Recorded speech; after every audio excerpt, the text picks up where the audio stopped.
Olá, pessoal! Hoje eu gostaria de dividir com vocês algumas reflexões motivadas por dois relatos muito profundos que eu escutei ontem à noite. Mas antes disso, eu gostaria de apresentar, para quem não conhece, esse aparelhinho chamado de diapasão. De maneira resumida, ele produz uma estimulação sonoro-vibracional que pode ser escutada quando o aproximamos ao ouvido ou pode ser sentida num gesto simples e sutil de toque físico. Ele sempre me acompanha na bolsa em todas as sessões de musicoterapia e até em algumas aulas de música ou de violino que eu ministro. Mas por que eu estou falando dele? Todas as vezes que eu conheço uma pessoa, seja criança, adolescente ou idoso, candidato a ser meu paciente, eu apresento o diapasão no primeiro dia. Eu mostro como funciona e eu peço sempre licença à própria pessoa antes de tocar no corpo dela. Mesmo no caso em que a pessoa esteja debilitada, sem conseguir falar, mesmo assim, eu peço licença para poder tocar nela com o aparelho.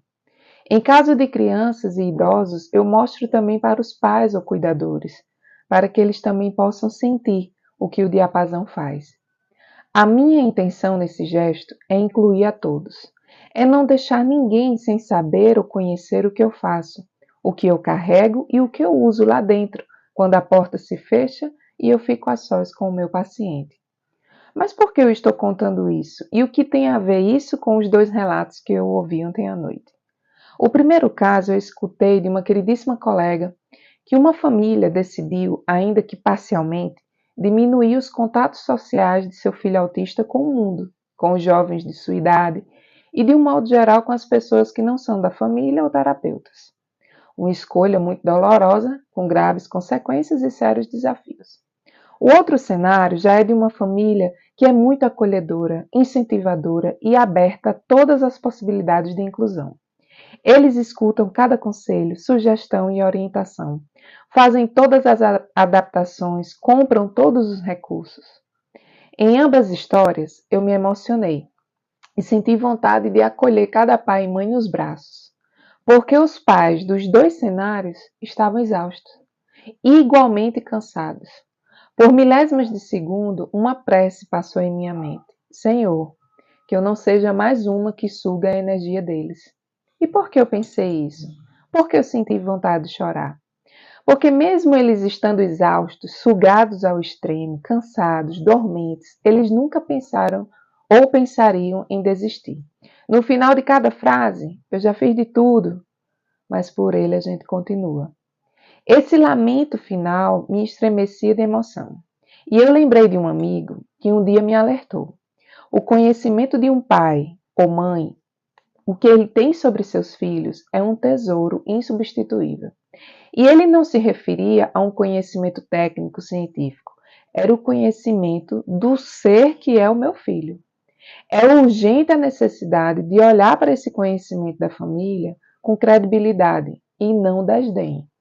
Ora, lutamos tanto para garantir os direitos das crianças, dos adolescentes, dos idosos, e eles continuam sendo, na prática, invisíveis, descredibilizados, olhados como seres inferiores, nunca escutados, suas vontades e desejos e sonhos são debochados, repudiados, negligenciados. Eu nem falo da violência que tudo isso representa, mas eu me detenho a esse assédio intelectual que tantos profissionais têm assumido nos últimos dias. Sempre é um saber inédito, exclusivo, pioneiro, sempre um saber desconhecido, novo, intimidador. O mais triste é ver que não existe um interesse verdadeiro de compartilhar esses saberes entre profissionais e familiares. Ainda continua sendo muito útil e conveniente deixar o outro na ignorância, porque numa relação desigual sempre há um único vencedor. É nessa triste e infame disputa de ego e vaidade que eu encontro essas famílias, cansadas, ombros caídos, passos lentos, pesados ou apressados, mas sempre descompensados. E é por isso que eu nunca deixo de carregar o meu diapasão. Eu não consigo detalhar muito aqui sua funcionalidade, mas eu explico para os pais, eu coloco na cabeça e até na ponta do nariz. E como é doce e suave ouvir na despedida alguém dizer: como foi boa essa sensação.